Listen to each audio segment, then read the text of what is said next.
Hey everybody, KC here. So as I record this, it's Sunday night, kind of chilly here in Connecticut. Football is on in the other room. I am making a lamb bolognese. It smells great. Let's take my word for that. I'll let you know later this week how it tasted. Enjoying a glass of red wine, cook's privilege, right? But I wanted to tell you about a story that I was reading as I was preparing the Monday morning news beat. And it was in the Sunday Times of London.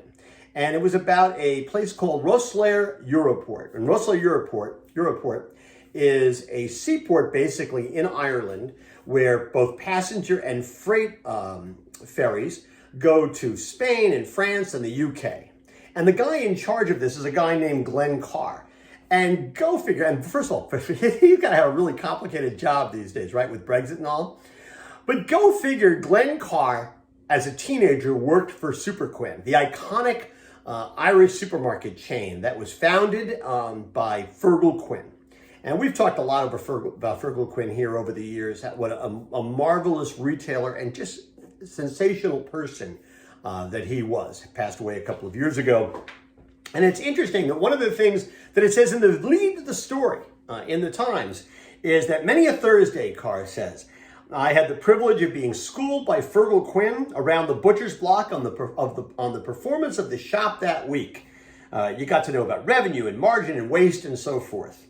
But he says it's, and this is incredibly important, I think, that the magic of Super Quinn wasn't based on margin. The magic of Super Quinn was based on people.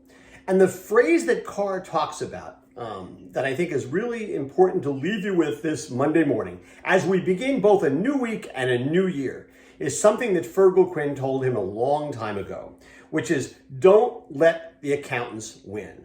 In other words, efficiency is fine, but effectiveness in the long run is much, much more important. Don't let the accountants win. And listen, we've talked about efficiency versus effectiveness here on Morning Newsbeat for most of the 20 years that I've been doing this or so. And I firmly believe in this, and partially I think I was taught this by Feargal Quinn. I got to know him more than 20 years ago, and through all of our contacts over the years, as he became a friend, that whole notion of not letting the accountants win was sort of driven into my brain. It's incredibly important. So as we go forth Monday morning, we're starting off a new year. I want you to think about that. Don't let the accountants win. Efficiency is fine, but effectiveness is incredibly more important. Anyway, that's what's on my mind. And as always, I want to hear what's on your mind. Now I got to get back to cooking.